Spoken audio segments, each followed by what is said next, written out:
This is a Headgum original.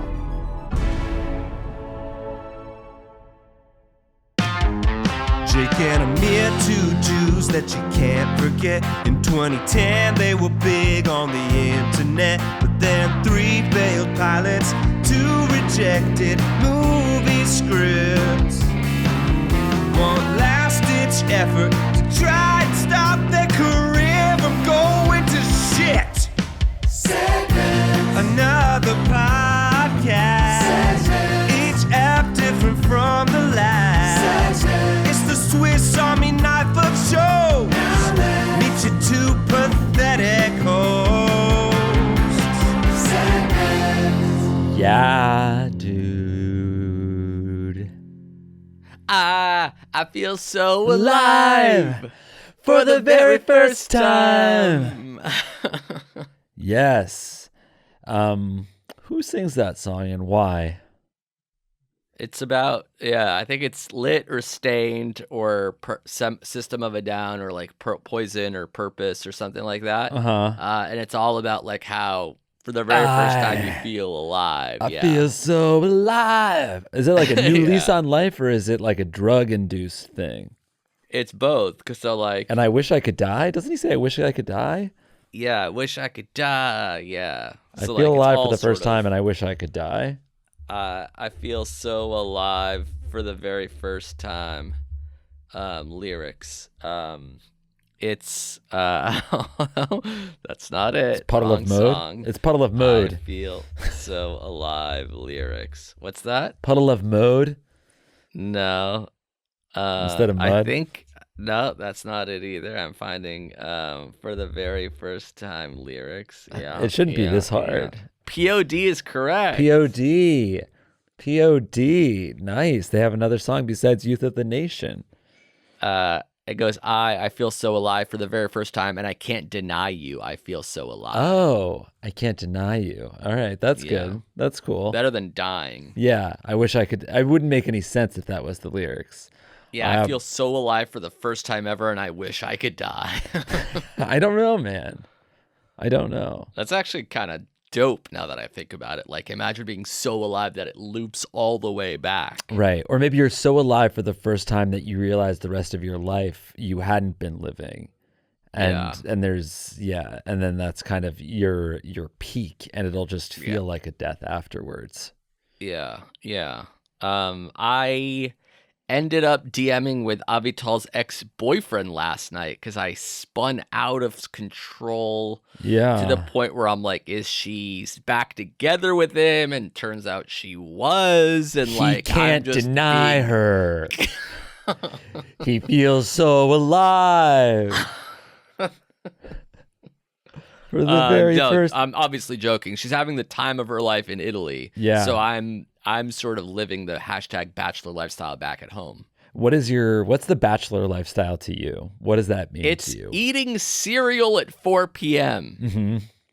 Going insane. Just having an absolute bacchanalian frosted mini wheat. Yeah. You're having a 3-way with Captain Crunch and Tony the Tiger. You're getting circle jerked by Snap, Crackle, and Pop. That's good. And they make you pop. A lemon party with Wendell, Toucan Sam. How about this? Snap, Crackle, and Pop make me fap, cackle, and pop. Drop. Huh? Oh, drop. Yeah. Well, popping is sort of like jerking, like coming, but yeah, I guess drop. Fap, cackle, and drop. Like, you're taking a nap after jerking off into a Rice Krispie Treats box or something. There's something there. I don't know what it is, but there's something there. I had a sort of incident this morning, actually, unrelated to being at home by myself, but it was kind of confusing / scary, in which I let Luke out this morning and I noticed he was staring at a rodent in the grass. And the rodent was either dead or playing dead, but Luke was getting really, really close to an either gopher, rat, or mouse or something like that. And what did you do? Because you're afraid of mice. I'm like, what's that? You're afraid of mice. Yeah, and this was a pretty thick, it was like a log. It was a thick mouse. Yeah, with ants around it and stuff. I like So got close. that's pretty convincing playing dead, I think. Yeah, he was playing so dead it actually died. Yeah. So I was like, "Hey, come here!" Like snapping, trying to like distract, clapping, snap, crackle, and popping. Exactly. I was doing all the things a Rice Krispie treat should be doing, and I got the dog away from the rodent, and then I'm like, okay, it's still a rodent in my backyard. Like, right, do you I have just to let? deal with that. I can't let nature deal with it because Right. Luke will just go out and smell it, maybe bite into it. The ants won't take care of it quick enough. Yes, exactly. That's too slow of a thing to just rely on the circle of life / nature to deal with it. So I was able to take a stick from an old broom and slap it into a shoebox. And then I'm like, do I put this in the black can or the green? Definitely like not. It is. It's organic matter, right? But it's also trash. I think it's I think it's waste. I think it's much more waste. It's black. It's black can. Right. Yeah. You wouldn't want it going into your compost. I know that it is organic and it will break down over time. But or is it the most compostable thing? Yeah. I guess I'm not going to look at the comments for people that tell me the right answer, but I would put it in the black can. Yeah, so I put it in a shoebox in the black can for now, but I can always switch it out last minute to the green, depending on if it was just playing dead or if it deserves to be like buried in gardening debris. I actually did the exact same thing with some kind of rodent when I first bought my house in LA. There was a dead rodent? Yeah, and I remember being like, wow, I'm the one that, it was like the first time I was a homeowner, and I was like, I'm the one that has to deal with this. There's a dead thing, and it's on me. And I think I did something. I did a rake into like a bag, and then I threw that out in the black can. Black can. Yeah. Well, I was glad I was able to figure it out without much fanfare / anger / scariness. And I didn't have to rely on a professional, as it were. Yeah. Are there any home projects that you're needing a professional for these days, or are they all behind you now? Well, there's always stuff that pops up, as you know. Yeah. The most recent one that I didn't want to rely on a professional for was an ant situation. Oh, an ant infestation. Lot of ants to the point where the poison traps were only getting them more excited. Wow, that was the Bacchanalian. They're like, let's have one poison, and they got pumped. Yeah, and by the next day there were more. They were telling the other ants about the poison. Yes, and it was never enough poison for the ants. The ants wanted the sweet, sweet nectar. And what did you do? Without the borax part that kills them. You hired somebody? No, I ended up I was so determined / proud to like, I have to deal with this without hiring an expert. I can do this. It's just a poison issue. I can keep poisoning them until they're finally all gone. And I've had a lot of friends in LA, a lot of ants here, especially when it gets warm out, like at the end of the summer. They're like, just call an expert. Just call like a guy, an exterminator. To the point where like you have to leave the house and like have it fumigated, or maybe they could just spray around and have them preventable like to get back into the house. But by day 4, I'm like, this has to be like the end of it. Like I can't imagine this many more. It's like a 8-lane highway around the sink. They were coming in through an outlet. Oh my God! Through the holes of an outlet. They're descending on your house. Yes. I would like tape up the holes and they're ants. They're like, the tape does nothing to this. Right. They're strong as fuck. This excites them. Yeah. It's a challenge. They want the it's poison. An obstacle course. More poison, more tape. What ended up helping the most is cleaning and drying the area around the sink. It's really hard to keep your sink dry. Every time you use it, it just sprays water everywhere. And that's what gets them the most excited. They like water. Oh, because they're hot and they need... Yeah, they're trying to cool down. Yeah, they're hot and they need food and they need water. Yes. I also had an infestation a few weeks ago. And did you call an expert? We certainly did. It was a very busy time for me, so I kind of wasn't involved at all. It was really busy for me, and I turned it into a task that I had to figure out because I was sort of making sure that I was protecting the home. And it was really a busy time for me. It wasn't a busy time for you. I talked to you all the time. Insanely busy.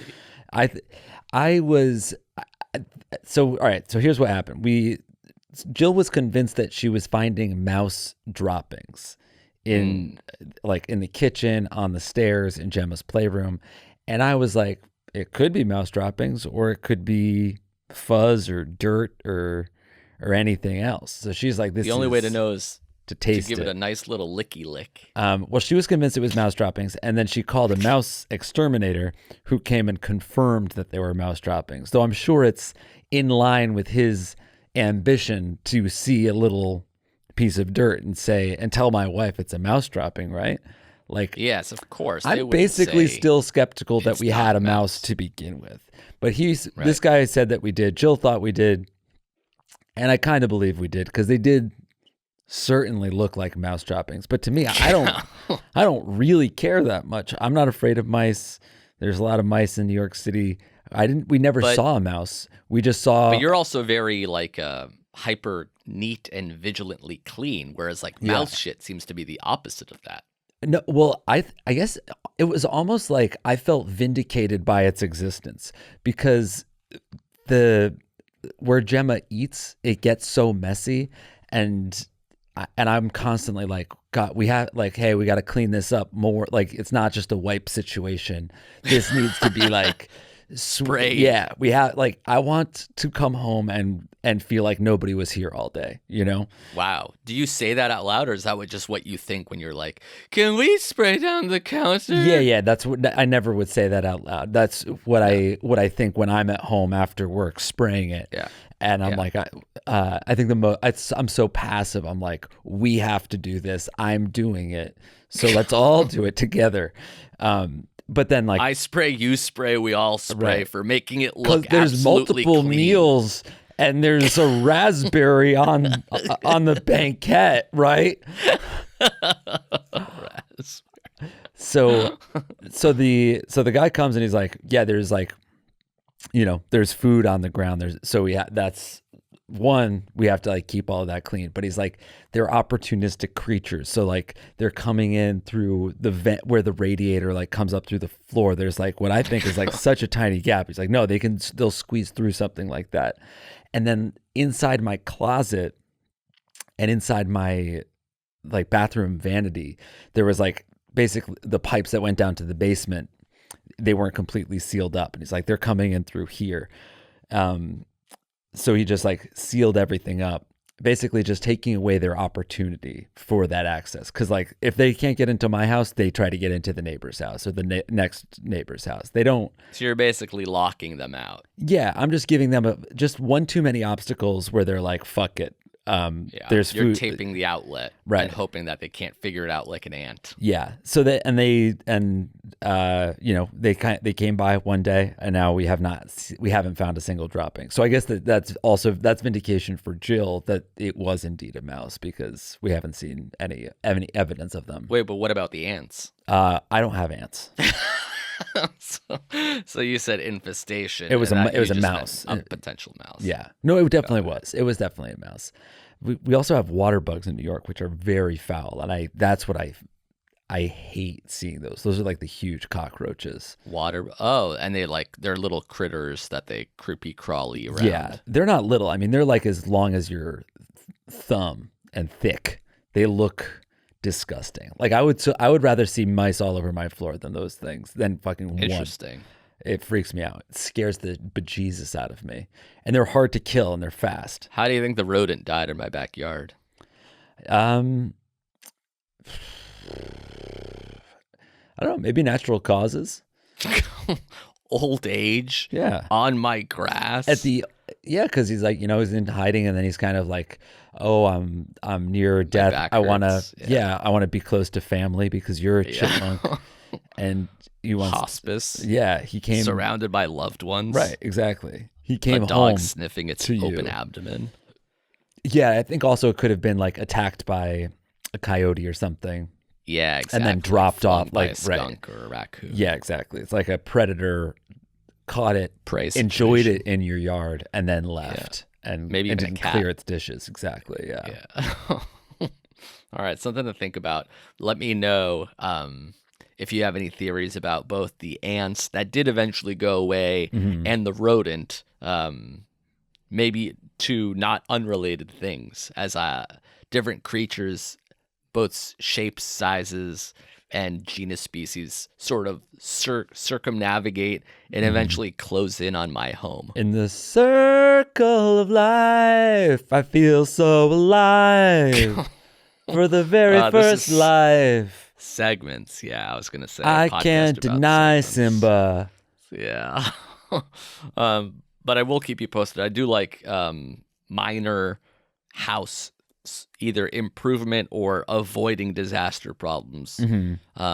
Yeah, we should this should be a home ownership podcast, because I have some more projects that I'd love to talk about. For instance, this mouse catcher guy wants to put rat traps in the backyard. And I'm like, that doesn't seem good enough. They're just out there in the yard. Like, why do there's mice everywhere in New York City. Why are 2 traps in my yard going to do anything? Are they still doing the trash just out on the sidewalk situation in New York? Or do they try to sort of figure that out? They're trying to figure that out. It's a city that was kind of poorly designed because there's not really alleyways where you can do trash collection. It has to be done on the street. And I think what they're doing now is starting in November, they're moving to a place. So right now you put all of your bags out on the trash. You put like your garbage bags, black contractor bag, a white kitchen trash bag, just goes on the curb. Loose bags, not even in a can. Right on the curb, the end. But you have trash cans outside your house. Yes, but at the end of every week when I take the trash out, I wrap up the bag inside the big can and I put the bag right on the street. The can does not go on the street. So the bag, so you have trash bags in your house and then you put it in a trash bag outside for the outside can. Yeah.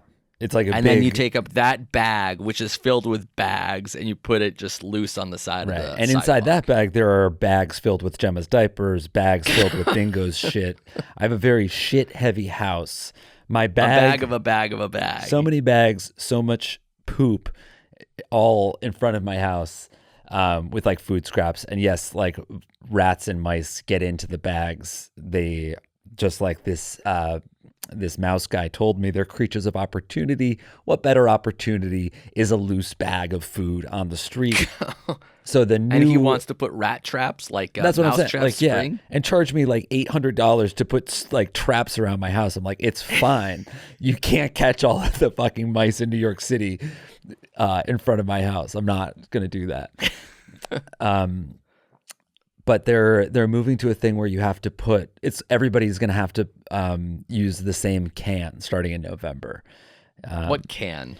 It's just like a 55 or 45 gallon can with like an attached lid. So no more loose bags on the street. You'll get a ticket. It has to be in this specific can with a lock. So you'll have a can in your house. You have a can out your house. No, I'll have the can outside my house. And now instead of my bags going into the can and into the bag, my bags will just go into this can. And at the end of every week or a few times throughout the week, this can goes onto the curb with the lid so the critters can't get inside it.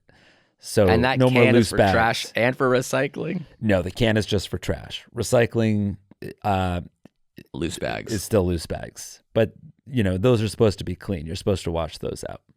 Yeah, of course. Everyone's washing out their potato chip bag, of course, and drying it inside out over the faucet for 2 days until it's bone dry. Well, you're not. That's not a bag. potato chip bag is not a recyclable thing. What? You've been recycling your potato chip bags? Yeah. They're not recyclable. What about cereal boxes?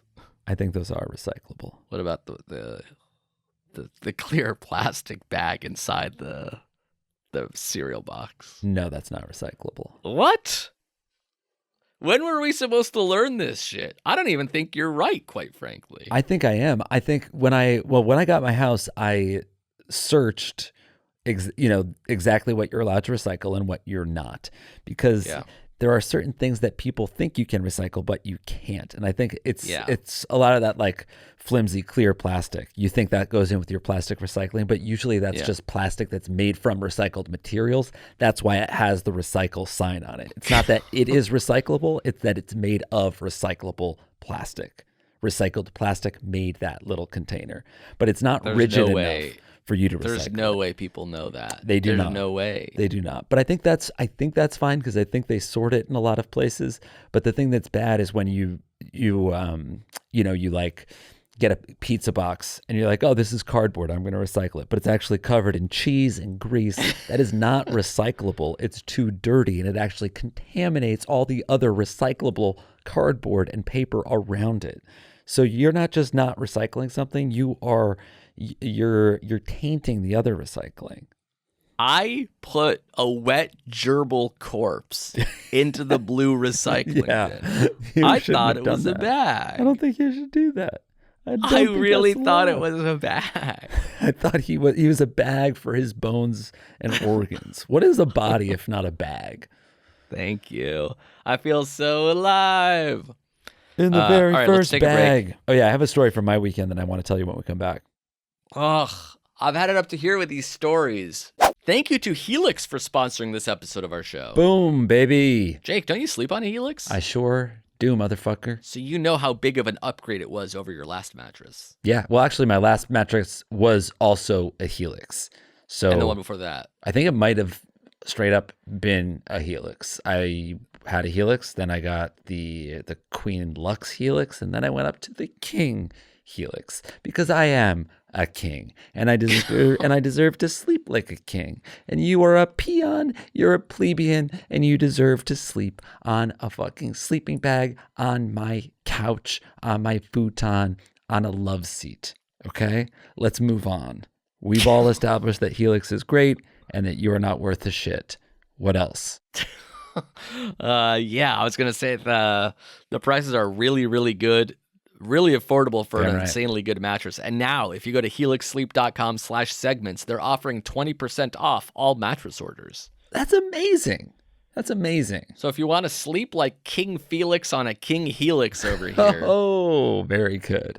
But tread lightly. Your best chance right now is to go to helixsleep.com/segments. Exactly right. You don't realize how good of a mattress is waiting for you until you upgrade your current mattress that might be 10 years old and you have no idea. Yeah, and you don't realize how good your sleep can be until you're sleeping on that King Helix. Then you'll see. Again, check them out, and when you're ready to get that new mattress delivered right to your door. Ooh, baby. Just go to helixsleep.com/segments for 20% off all mattress orders. Gorgeous. Thank you, Helix. Thanks. Losers.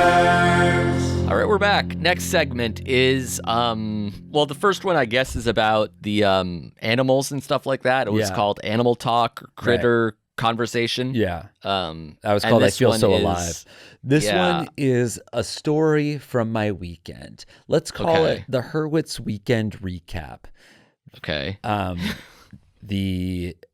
So I went upstate and I went climbing outside and I did my first ever trad multi-pitch. Do you have any idea what that is? Or are you kind of a weak-ass loser that doesn't know shit about climbing? A trad multi-pitch. Is that bouldering? For a bad multi-bitch, that's me. It's not bouldering. It is rope climbing. So you've got your bouldering. That's what you and I have done. That's a pad. That's easy because there's no equipment. Yeah, no equipment. You're not climbing that high. You bring a pad and you're just out there. You don't need anything. Then you've got your rope climbing, your sport climbing. That's where you've got a rope either with you or above you holding you up, and it's on like bolts and anchors on the rock. Then you have trad climbing where it's just blank rock with features that you're putting your protective gear in. So, you've got your little cams, you've got little like weird gears that you're shoving into the rock, pulling on, and then clipping your anchors to that. So there's not any fixed gear on the rocks. Does that make and sense? somebody else like put places for you to put your things on before? Right. My friend Kyle, who is a trad climber, and Micah. So the three of us all went, and Kyle went up the wall, putting the gear in, getting it into place. Basically, he's doing the more dangerous part. Then he gets up to the anchor. He's setting it all up. He gets up to an anchor point and then belays us up the same route. And then we all clip into this anchor, like 100 feet off the ground. 100 feet? Yeah. And we're only halfway. So we're standing on a little ledge, 100 feet off the ground. He pulls up all the ropes and then does the second pitch. That's why it's called a multi-pitch. And if he falls 100 feet? Yes. If you, wouldn't that kill you? Yes, you'd be dead. I'm confused. But he is attached to rope. He is just putting all of the protective stuff in the wall himself. So it's a lot of trust for him, and a lot of trust on my brother, who's belaying him and has never ever belayed somebody doing a trad multi-pitch before. Was he nervous? Kyle was very cool about the whole thing. Okay. And I had done some climbing with him before. We did even a warm up that day where we climbed about 100 feet on a single pitch and then came back down. So I'm like, okay, this is fun. This is exhilarating. I feel scared but happy and excited about the whole thing. I love climbing. We go to the multi-pitch. We climb that halfway. He's pulling all the ropes up, telling us where the end is. And my body just basically goes into fight or flight mode. I'm like so scared that I can barely, I'm like, all I can think about is like, I kept on thinking it like, how can I get out of, how do I get out of this? It was like the recurring thought was, how do I get out of this? And how did I get here? And like, what am I like? I can't believe I did this. I have a daughter. I'm dead. Isn't it like, this is clearly how I die? Won't this obviously be how I die? You know, it's that like, and if not die, like seriously hurt yourself, which is there's no surviving. Maybe worse because then you just can't move for years at a time. Right. I did get to the point where I was like, wow, I hope I only am horribly injured if I fall and I can survive, because I'm clearly going down. There's no world where I don't. There's so many different ways for me to fall and die or hurt myself. Why was the second one so much scarier than the first? I think because when you're doing one pitch, I'm able to like, you know, you're down there, you're a little nervous. And then once you're climbing, there's like something active you can do. Your adrenaline is going. You're like, get to the top. You look down, it's really high, and you're like, I hope I don't fall, but you're already kind of being lowered. This was so much scarier because we got to the halfway point, which was insanely high for me. Certain death. 100 feet is a lot. Yeah. It's a lot. Yeah. It doesn't. What is that, like 6 stories? Like a 6-story building. Yeah. It was, I mean, like you look down and you're not thinking like, oh, it's like, I know people climb much, much higher, but just 100 feet of exposure below you. And also we're in the gunks. So you get like 1,000 feet of elevation to get to the base of where you're climbing. So when you're up there, you've cleared the tree line, you're 100 feet is below you, but then like you see just, open sky and like all of the valley below you. So you're like, you feel even higher if it's just death below. So Kyle is climbing and you and Mike are next to each other? Yeah. So Kyle climbs up while Micah belays him. And he's carrying my rope with him. He gets to the top, or he gets to the midpoint, anchors himself into the wall, and then he belays Micah and I up, where Micah's cleaning the gear out of the wall, and I'm following Micah. So he's belaying both of us basically at the same time. Then all three of us get to the ledge. On the ledge, we clip in to the anchor point on the ledge, and then that's actually fixed. So that's somebody else did that one day, and it's baked into the wall. Yeah, it's bolted in there, and it feels. That's good. It doesn't feel secure because it's just like nature. There's nothing below you anymore. Usually you're climbing, you see the rope going to the ground, but my rope is like being pulled up and taken out of my like belay system. I'm like, are we sure I'm clipped in? This goes in, and there's no experts around. There's no like waiver that you signed. It's just the rock that nature has. Yeah, and I have like 2 points of anchor to the wall, but like they just look like straps. They're little ropes, and it's a figure 8 knot. And you're like, is that? I never really questioned it before, but now that I'm up here, couldn't it just get loose? And I'm just like leaning against the wall. We're taking pictures, but I'm like holding on to the chain for like dear life. Or do you have the picture, or do you look happy? Yeah, we have some pictures. I look happy. Okay, maybe we'll have Grim edit your picture in right now. If you guys are watching on YouTube, you can see. Yeah.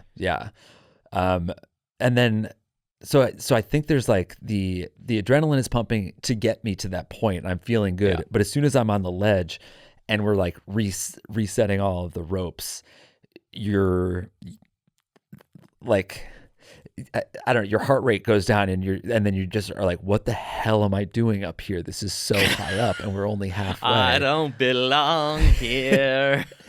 And then because I am scared. And I'm like going back and forth. I'm like, okay, so there's either embarrassment or death. Those are my 2 options. I either have to and the other people don't know whether to be like, come on, no, you can do it, or like, okay, if you're really scared, you don't have to do it. Yeah.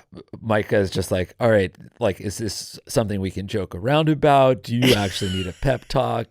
Like, what are we doing here? Is it like, oh man, I'm scared, this is crazy, or oh man, I'm scared, I'm having a panic attack? And then did you tell him, like, how did you first say, like, break the I'm scared ice? You're like, oh shit, actually I'm kind of scared. I think I was like, Kyle's a good leader. He's checking in with everybody like, whoo, wow, this is crazy, this is cool, this is wild, like this view is beautiful, and it is beautiful, and I'm aware of that. And I think, all right, I think I'm freaking out a little bit. And he's just like, reminding me, he's like, all right, you're clipped in, like this is safe, this is secure, we're totally good, the rope's here, like the hardest part was below us, it's like easy to the top, that's the top out right there. Though it's not almost like you have to do it. Going up is easier than down. Well, that was the main issue, is that it was not a top, like some of these you get to the top and you just walk over and then walk down the back. This was a rappel. So we got all the way to the top, and then the plan was to just walk yourself off the back, Tom Cruise style, just leaping off from the top and then rappelling yourself down. So my choice was either embarrass myself, tell them I can't go up because I'm too frightened, or continue up and I'm dead. And I'm like, well, I might be dead from here. I might be dead because I freaked out here.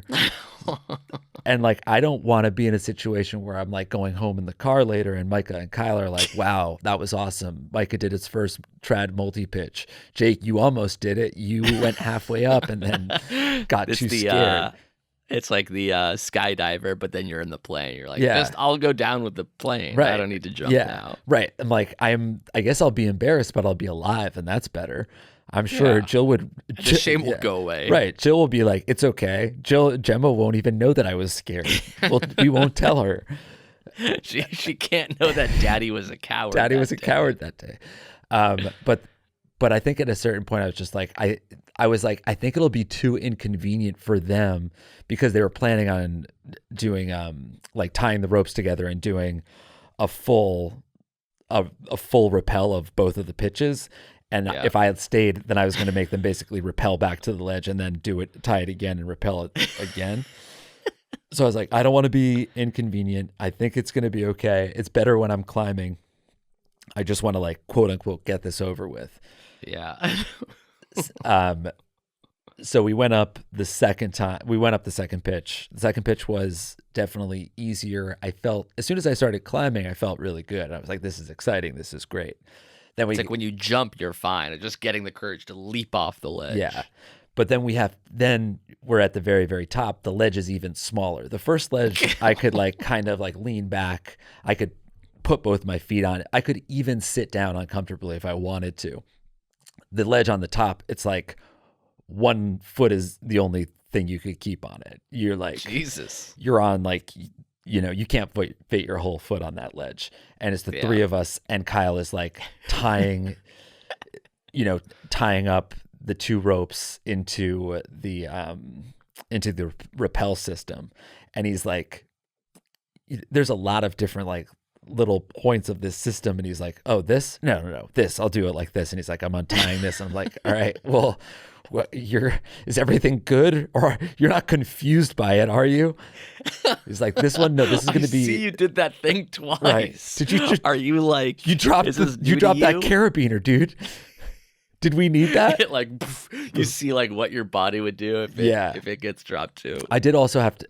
There was one piece of gear that Micah couldn't get out because it was too far away, and I had to like traverse over like 120 feet off the ground and like yank it out, and then it's just loose in my hand. I'm shaking. I'm like putting the strap around my neck. Just like having anything loose in your hand feels so scary.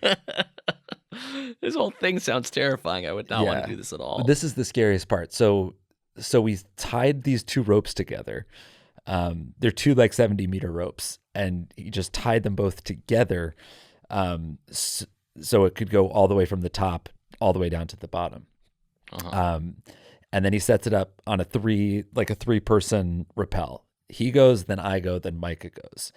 You're in the middle. Yeah, which is actually the scared sandwich. Yeah, it's the safest. They did that for me because I was the most scared. So he went down first. He has, he's done the rappel before. And once he's down there, he can actually give me what's called a fireman's belay. So if I start like flying down, he can actually stop my rope. That's nice. But the scary thing, because he had to give me that fireman's belay, he basically explains how to rappel, and then he goes away. And it's just me and Micah. It's just me and Micah at the top of the... He disappears into the fog below. You literally can't see him because there's a ledge, and then there's like the tree, and you can't see the ground from up there. You can't even hear him.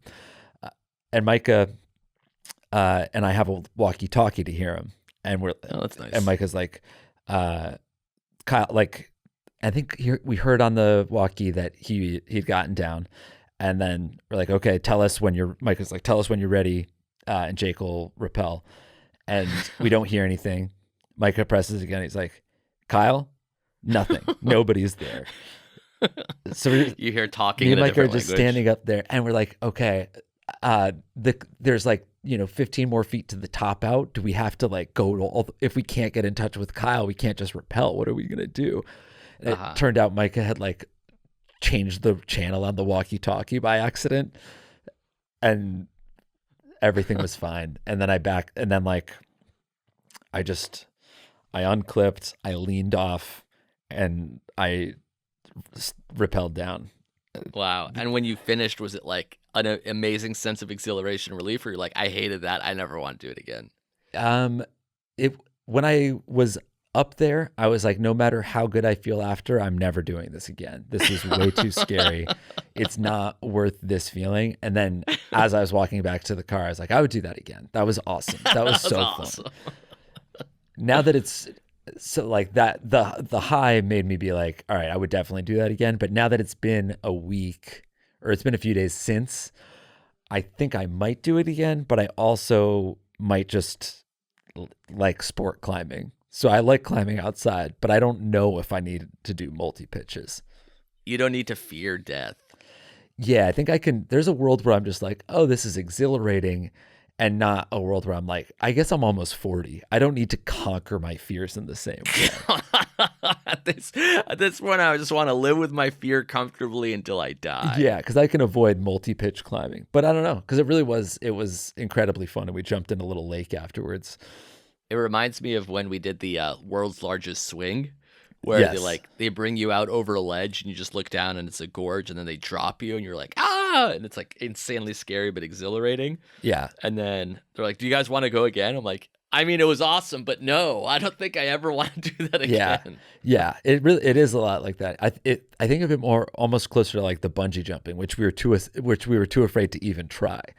Yeah, the bungee jumping, you have to leap yourself. This one is like they put you in a harness diaper and drop you. Right. Which, I don't know if I would do it again. It's almost not worth it. But right. the climbing, it's worth it if you know you survive. But if you know you survive, then you won't be as scared. It's not as exhilarating. Yeah. Lather, rinse, repeat. Yeah. But there were a bunch of moments where I was like, this is amazing. This is why I climb. This is like what I've been building towards. Yeah. So I don't know. I really don't know. But I'm glad I did it. At the very least, I'm very happy that it happened. You did it once. Yeah. I mean, Kyle sounds like the man. Should we get him on the show? He would love to. Yeah. And he is the man. Yeah, he sounds like kind of strong and confident. Yeah. Scared, but in a cool way. I mean, the thing is, he did the scariest thing, which was lead two jackasses who had never done a trad multi-pitch. He I think it was way more likely that he would die than us. Because on that second pitch, Micah's belaying him, but he goes over a ledge and through a tree, and we can't see him anymore. And Micah's giving him the belay, but he's just up there with nothing but his own gear below him, and Micah standing on a ledge. It's I would not want that responsibility. I'm I don't know. I don't want to do something wrong and injure you by accident. Yeah. And I also almost did injure him when we were doing just the sport climb. You kicked him in the chin, you told me. Well, he was rappelling, and he's heavier than me because he's strong. And he the rope started flying through my hand, and I had to give him a hard break, and I went up into the air and into the wall. Wow. Did you tell Jill any of this when you got back? Or you're yeah, it was okay. Yeah, no, I told her when we were leaving because I was we're heading home, and I was it was more intense than I thought it was going to be. I love you. Can you please clean the kitchen for me? I don't know if I can come home and see a fucking raspberry after that. I don't care about the mouse, babe. I just love you. Do whatever you want to the kitchen. $800 for the mouse traps is fine. Whatever makes you happy. Let's kill that rat too. I want to fucking get rid of the rats in the backyard. We'll get the traps. We'll get it all. Yeah. All right. Well, good thing you survived. Yeah. We'll get Kyle on, and he can tell you about my freak out. Assholes. And we're back. Yes, we are. Segment 3 is a lightning round, but not like we usually do. Mm-hmm. We usually open up the questions from our Instagram/Twitter followers. That's right. And, some are good, some are bad, such as the nature of crowdsourcing. Mm-hmm. I thought, you know what? We can come up with questions that are interesting. We know what we've heard a bunch of and what is we've never been asked before. So why don't we come up with lightning round questions for each other? Yeah. Let's try to think of questions that nobody's ever asked us. What's your favorite Ben Schwartz up? Is Amir really like that? Okay, here's one for you. His poured so much fucking seltzer on my shirt. Keep that in. You have to. Keep that in. It's so wet. What gets out seltzer? What's a food you ate late in life but love now? Ooh. I didn't try peanut butter and jelly until I was 21. So that's pretty late. Oh, that was me, actually. You and I both? That was you and I both. We were late in life. Yeah. And now you love it? Yeah, I love peanut butter a lot. I think it's probably peanut butter. That's something that I have all the time. The latest one is yogurt. I never really liked yogurt, but now I like it a lot, especially if you're all in. I love to add peanut butter to it. And it's pretty bland, so I'm able to mostly taste the peanut butter. I actually hate yogurt. Yeah, either peanut butter or yogurt. I had a peanut butter and jelly sandwich on an airplane, and it had granola in it. Have you ever seen that? Oh, no, but that sounds good. Peanut butter, jelly, and granola in a sandwich. I get into that. Kind of weird.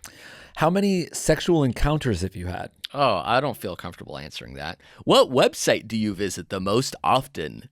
I guess this is kind of embarrassing, but I think it's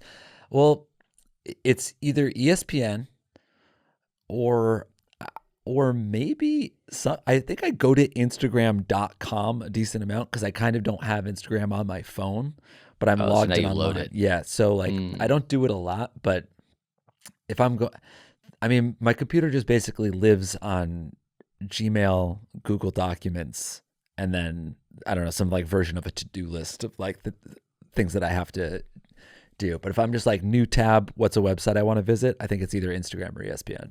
What about you? Interesting. Sorry, I'm only asking the questions or answering the ones you came up with. Okay, fair enough.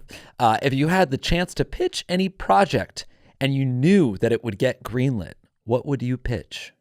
Probably the musical.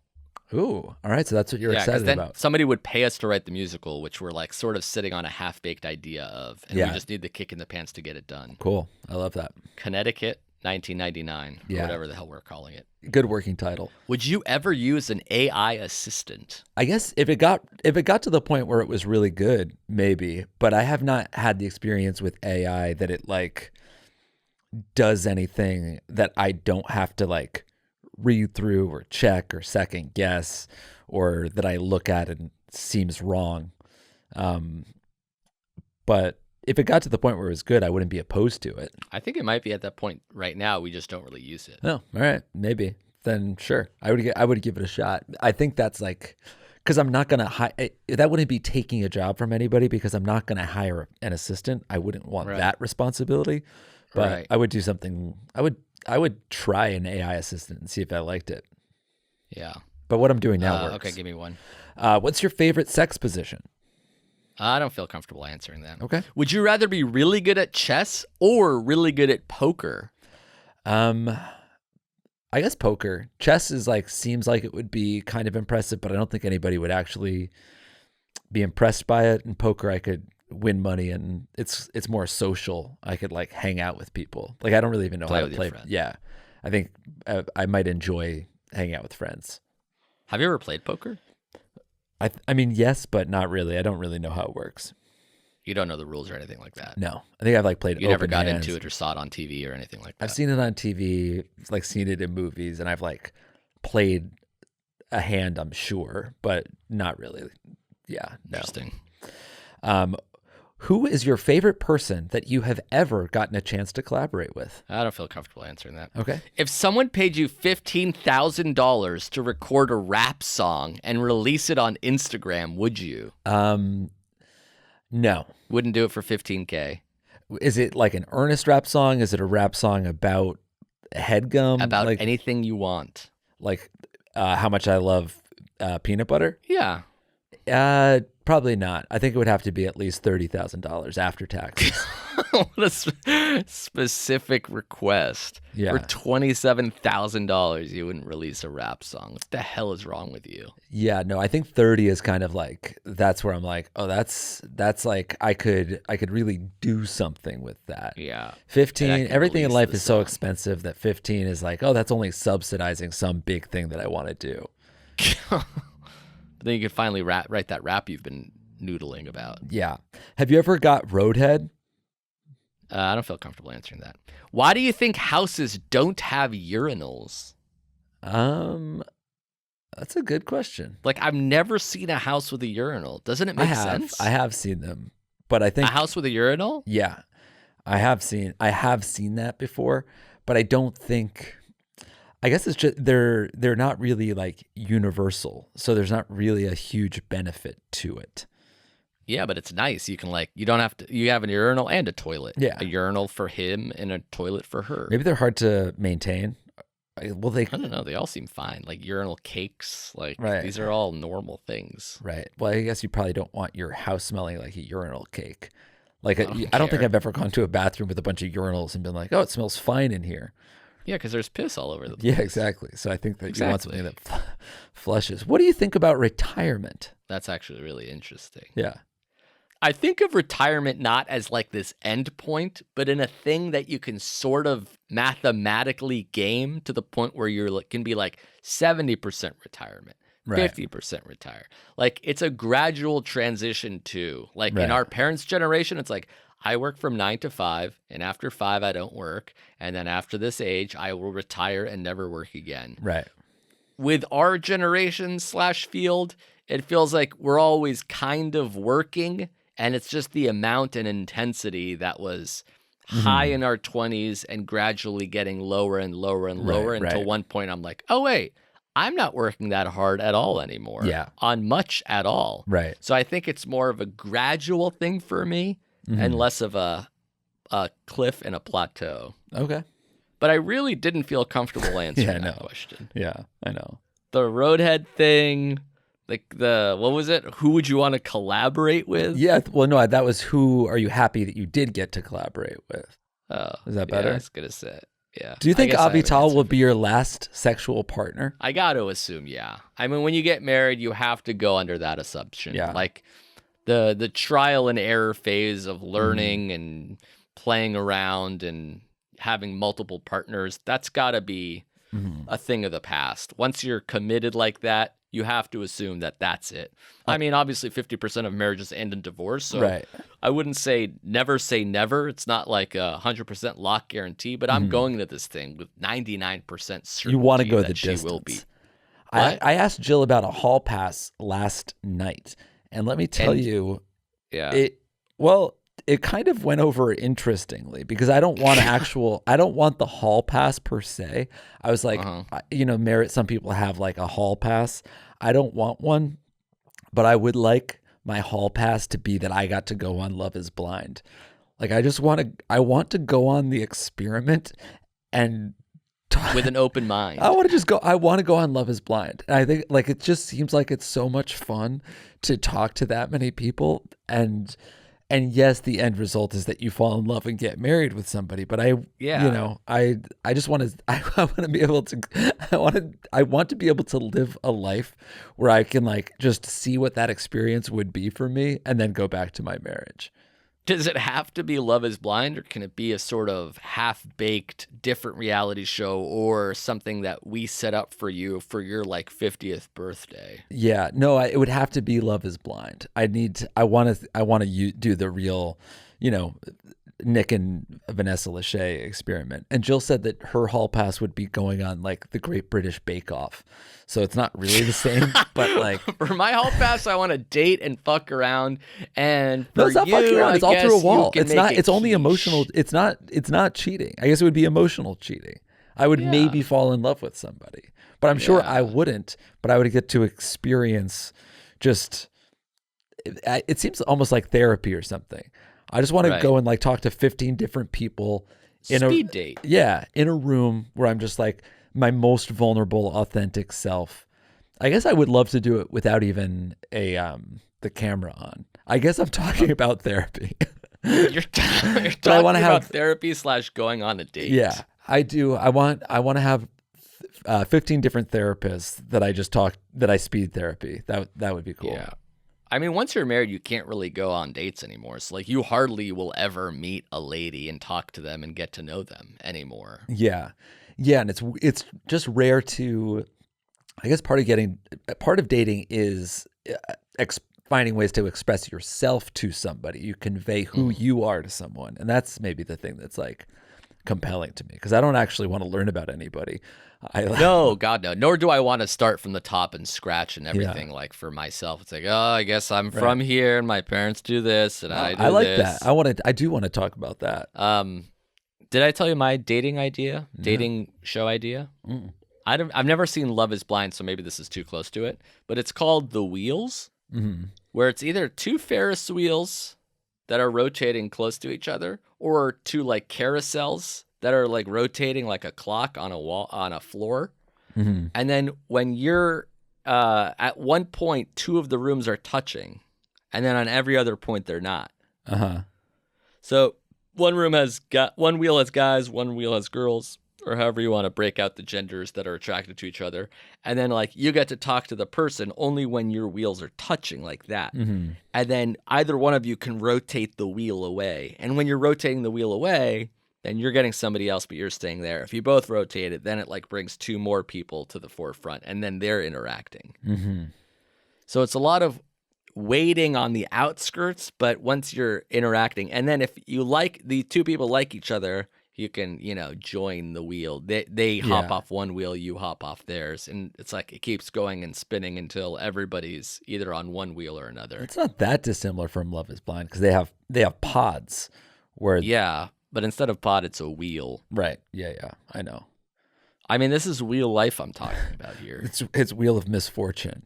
It's Wheel of Fortune or the Price is Right wheel thing meets dating, or a Ferris wheel, really. Okay, cool. Or you really think that's a good idea? I'm trying to move on to another question. That's cool, as in cool. Let's drop it. Let's move on. Have you ever got roadhead? You've been You already avoiding- asked that. Yeah, and I've never avoiding gotten it. roadhead. I do feel comfortable answering that one. Yeah. Okay. Yeah. Cool. Thank you. That's fine. Yeah. That's Yeah. great. Not everybody has. Dangerous and- It's not that yeah. dangerous. Yeah. I've gotten frisky in a car before. It just hasn't been moving. That's hot. That's where the really podcast hot. episode ends. I'm out of questions. Do you have any left over? I masturbated in a parked car, if that's what you're asking. What's a combination of two foods that you really enjoy? Combination. Yeah. Like unrelated, like peanut butter and jelly doesn't count, but like Right. I guess like a unique jelly and hummus. a unique does. pairing. Let's say a unique like- pairing. Yeah. God, I don't know if I'm that adventurous in my eating. There's. Give me another question while I only think about this. How long does it I've take been you to doing climax? apples and peanut butter. That's sort of related, but Yeah, kind that's of fine. unique. How long does it take you to climax if you're watching pornography? That's my last question. So you have to either answer it or the show's over. I feel like that. Yeah, that the fact that it's the last question means like that'll like have the biggest last, like no one will remember everything else. Like I feel like nobody will even come up with Wheel of Misfortune anymore Right. when they're thinking about this episode. Is it 5 minutes? It'll just be about the time. If you're it took fully me to nut. concentrated on coming, like how fast? If it was a speed game, Yeah. how fast could I? Yeah. Oh, 60 seconds. Damn. Yeah. It's awesome. Honestly, probably I'll say 45 to 60 seconds. Wow. 45. Yeah. That's From nothing. from nothing. From nothing to something. Mm-hmm. I need to light some candles. I need to play some music. I need to dance. I do. I need to clean the kitchen. I need to wipe up all of the jelly.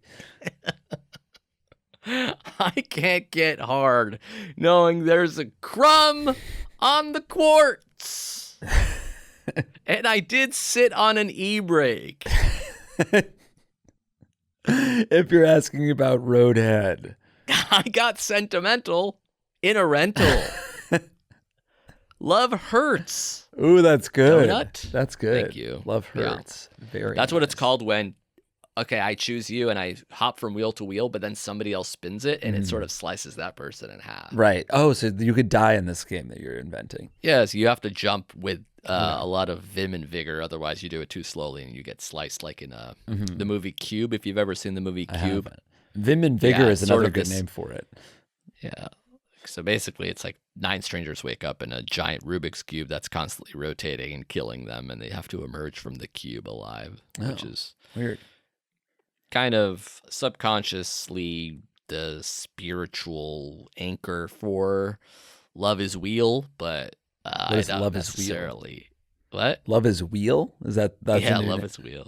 That's the name of this love show. I thought it was Wheel Love show. Hurts. I thought it was Vim and Vigor.